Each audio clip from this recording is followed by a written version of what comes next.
Howdy folks, it's Kevin. Welcome back to the shop. Today's going to be a little quick and easy video on some items I have for trade, cutters. These mills, these shell mills and face mills, all need to find a home, and I'm really looking for some tool trading more than outright selling. As you can see, my shop's a pretty small outfit here. I'm just a little home gamer. And these are things that obviously aren't going to run on these machines. I'm not even going to try to entertain spinning up an 8-inch mill, much less one of these big 12-inch hoggers here. So running through this kind of stuff, I've got about 50 items here that need to find homes. So take a look, see what you think, and let me know. Maybe we can work something out. Okay, we're going to start over here on this side with the little stuff. There are a lot of Ingersoll cutters in this mix.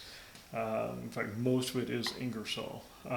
Some older models that are not, probably not in production anymore, but they're not from the 30s or anything like that. It's pretty good stuff. We've got a bunch of the little 4-inch cutters here. We've got a pack of 4 of these. These two are the same. They're both right-handed with a staggered cut. We've got a left-hand, a staggered cut, and that one's got the inserts in it. And then we've got one that's typical right-hand, but it's not staggered. All of these have the inserts at the same height. So pretty good for face milling. For side milling, knocking down a lot of stuff. Then we can go up to the 6s. And I've got that fully tooled with the both a positive and negative rake. Again, they're staggered heights, and they're the same basic setup. Just one's positive, one's negative. This is something that some folks like Adam that do a lot of slotting may be interested in. It's an old Ingersoll Maxiplex. And this is a 1-inch slotter, 8-inch in diameter. Awesome for those of you with horizontals that need to start carving metal off of them. I have 3 of these. I do not have inserts on any of them. I do have the manufacturer's information, and I'm sure we can get cutter info there. Another Ingersoll cutter here, more of a face mill. This one does have the inserts all at the same height, but again, it's got the about a 30-degree lead angle, and that is going to be about 6 inches across the cutter. Before we get out of the Ingersoll, got one more here, and I believe that is going to be a 6-inch as well. 6-inch cut. Good side mill, face mill there. But a couple interesting things that came with this lot are, one of them is this little guy. Looks like this one has never been on a machine. There's plenty of shelf wear, plenty of dust with it. This is a Kennametal. Pretty nice cutter. This thing looks like it's never been used. It's got a lot of cardboard dust on it and things like that, but that thing looks brand new. And again, you're looking at right at a 6-inch cutter with a shallow lead on it. So that should be pretty tasty to a lot of folks. Then if you want to step it up just a little bit, we've got this little jewel. It's showing its age by saying West Germany here and the Federal Republic of Germany. This does take the tab style holders, like the little nails that hold it in. It does not have the inserts with it, but this thing looks like it has never been on a machine. Even the holes down in there look clean. That little guy should make somebody pretty happy if you're looking for an 8-inch tool.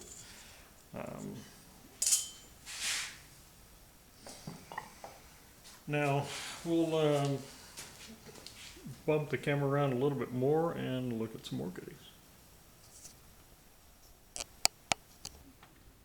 All right, you knew it was going to happen. Slacker alert. Slackers. There's a slacker in the building. I forgot this one.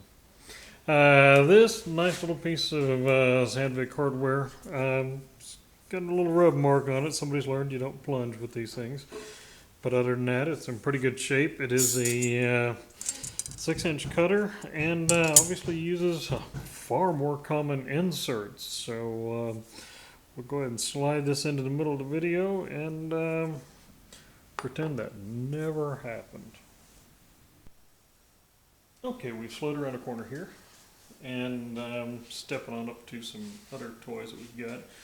This one looks just like the little guy we just got finished with. The other one was an 8-inch cutter. This one is 2. Although it has been used, it's the same basic setup as what you saw before. This one is missing an insert, but it does have all the hardware with it. Pretty good looking cutter here. Definitely get some work done, and these inserts are still available. I've seen them on Kennametal's site. I'm sure other people have got them as well. Really good for hogging off a lot of metal, taking good cuts. I have 2 of these available in this size. I believe the other one may be missing one of the little tabs. One of these little nails. I'm sure you can get it. It still has a screw in the pocket. It's just missing one of these little tabs, and it too has inserts on it. Then you get up to its bigger brother, a 10-inch piece here, and again, this one's been used. Got a couple rub marks on it on the face, but the inserts look good in it. It's fully tooled. That thing's just waiting to go munching through some metal. Now another one of these mills that's caused a little bit of a stir. Some folks have been interested in it. Has been this little guy right here. This is a Sandvik, and it has 32 inserts, and it's going to be doing some pretty fine face work there. If you're looking to clean up wide areas quickly, that little monster will probably do it for you. And again, it's right at 8 inches. I do not have a Cat 5 machine, so I do not have need for these Sandvik extensions. So these need to go away as well. These have got I've got 2 80 millimeters, 2 120 millimeters, and then this is a 270 millimeter. This one was missing the lug, but hey, it comes with a brand new lug. Does not have the bolt, but it's got a lug. Bolts aren't that hard to find. So if you're looking for some extensions, we've got the 120s, excuse me, the 80s, the 120s, and here's the second one that looks pretty good. All of their tags, or all their tools had labels on them that gave measurements on the tools, but they've all just kind of flaked off. And then I actually have 2 of the tools to reach up inside there and to get to the lugs that are inside. So got a couple tools. We'll see if anybody's interested in those. The 270 millimeter is different because it has just a regular lug on the bottom and the top. And I do have bolts to fit these things to retain them. So I guess one other little guy that we kind of snuck in here. Another one of these little guys. He's got. I kept one. This one needs to find a home. Although it poked. Looks like they broke one of the screws right here and tried to make a. Looks like they might have tried to get it out, but you can get to the back side of it and just with a regular bit, locate it, poke it. It'll probably just spin it right out. I simply haven't messed with it. Got to have the inserts, and it's a APKT style. And then, every shop's got shop-made tools. No doubt that's what this is. Some sort of an adapter they were screwing into something. I have no idea. I don't need it. If anybody gets interested, let me know. Otherwise, it'll go to work around the shop as a random piece of metal. So, all right, let's move on around to the third corner of the pallet, and we'll see what else we got.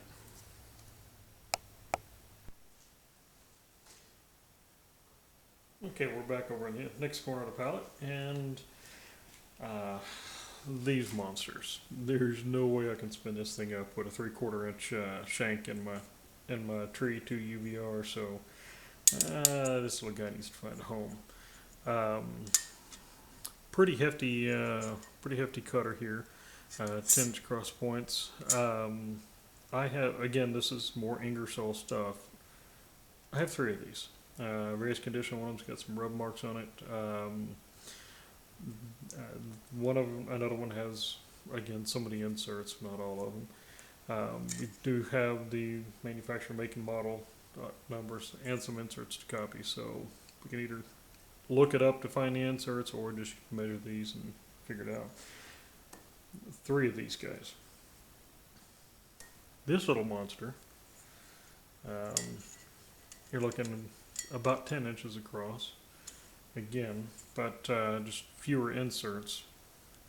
Again, another Ingersoll product, and I have 6 of these.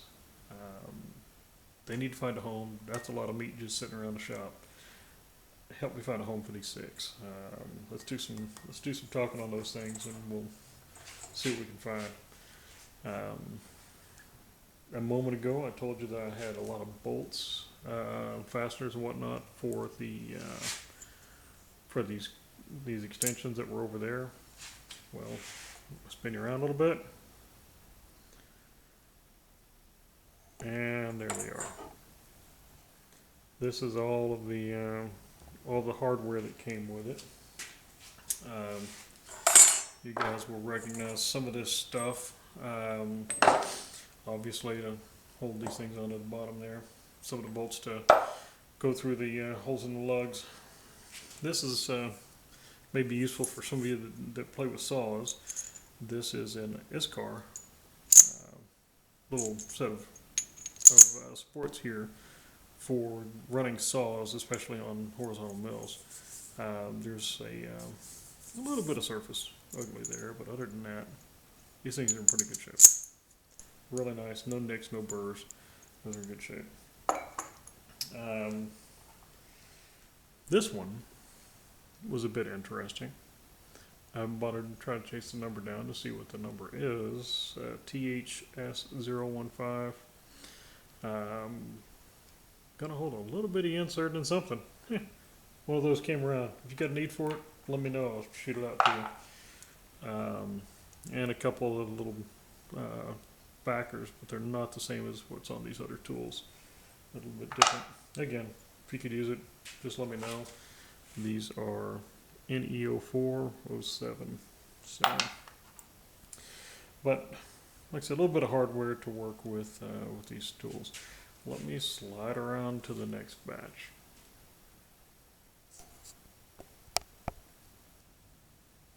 Okay, and again, more Ingersoll products and stuff that I obviously will not be able to spin up in my little tree mill. If any of you have a need for a 12-inch mill, well, 12-inch cutter, let me know.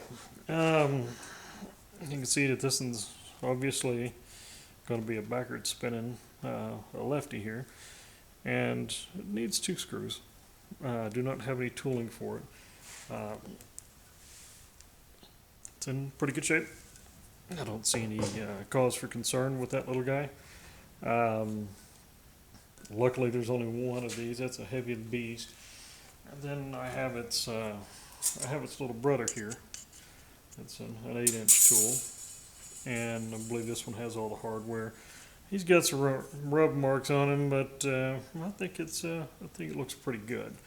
A little dusty, a little dirty from sitting around in the shop, but I'm thinking that's going to come out pretty good. Still do some nice work. And we've got this little guy. And again, we're back down to 6-inch now. And I have 6 of these. I can't use one of them, much less 6 of them. So again, a little bit various conditions. This one's really nice. There's some that's got some minor rub marks on them. It's obviously used tooling, but again, it's another Ingersoll product. Then last one of those is this one. Cutesy little guy, about 4 inches going across. But again, that's made to plow off a whole lot more than what I can do. And you can see it's had a couple little rub marks on it, but I don't see any problems with it. It'll need the screws for your inserts, but again, I don't see any reason not to run this tool. That looks pretty good.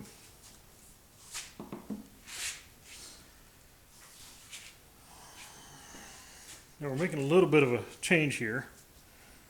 This one is an old Sandvik core mount setup. Tool's got bit, and that's no doubt that's handling for the chip to cutters there. But that is an older one, but it looks like it's got a lot of life left in it. It's fully equipped, it's got all the hardware and everything. In fact, it looks like the other end of the insert's pretty good, so you can probably flip this over and get some work done right away. Oh yeah. And that one is just over 6 inches on the cutter.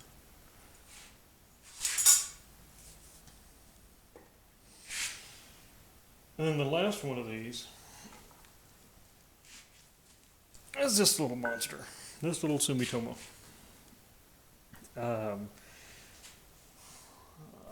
I have 4 of these, and it looks like they're all equipped. The others have some rub marks on them. Nothing really scary. Oh yeah, before we flip this thing, we're looking right at 8-inch. And again, you've got a full load of inserts, so you get plenty to match up and 4 good cutting edges. It looks good. That little guy'd probably make somebody happy. That little be ready to do some work, and that's a pretty aggressive angle on those inserts. So, give me just a moment, and we'll move one more time. And through the miracle of video editing, boom, clean hands. Now we've moved over here to the 6-liter dual overhead cam 48 valve V12 workbench, because everybody's got one, right? I've got a list, obviously, of all of the cutters that are here, as well as, kind of ran over to the next page. We've got information on all of these things, at least as much as I can find off of the tools themselves. So what I'm looking for are just some of the machining basics. Things like the adjustable parallels, an indicator stands. I need silly little stuff like that. Gauge blocks, gauge pins. I'd really like to have some gauge pins. Tap handles. DNMG tool holders for my lathe, both left hand and right hand, preferably a 3/4 shank tool. I need a 5 to 6 micrometer, 6 to 7 micrometers. I'd like to have some 4-inch and 5-inch standards for the mics. Calipers simply for measuring, you know, inside, outside, hermaphrodite, that kind of good stuff, and for transferring measurements and whatnot. I really need some. I've just got some garbage and I need to get some good stuff. I'd like to get some live centers for a Morse 3 taper for the lathe. It's got a nice long, thin tip to it. Combination square set, parting tools that I can use in my Pratt & Whitney lathe. That's about it. I'm sure there's all kinds of other stuff we could use, but you know, it is what it is. Well, to kind of wrap this thing up, this stuff needs to find a home. As you can see, I don't have a whole lot of room in my shop. I'm standing just about in the middle of it, and there's still stuff on that side. I don't have a place for these things. I don't have any use for them. Hopefully some of you guys do have use for them and can put them to work. You're going to have some pretty hefty machines for some of these things. I know James Gilroy's got some stuff that could use them. Booth definitely needs some of this stuff, but anyway, if you'd use it and you've got something you'd like to trade, even if it's cash, let me know. I'll have my information in the thingy down below, and just contact me there or on Facebook. I do appreciate your time, and let me know what we can do.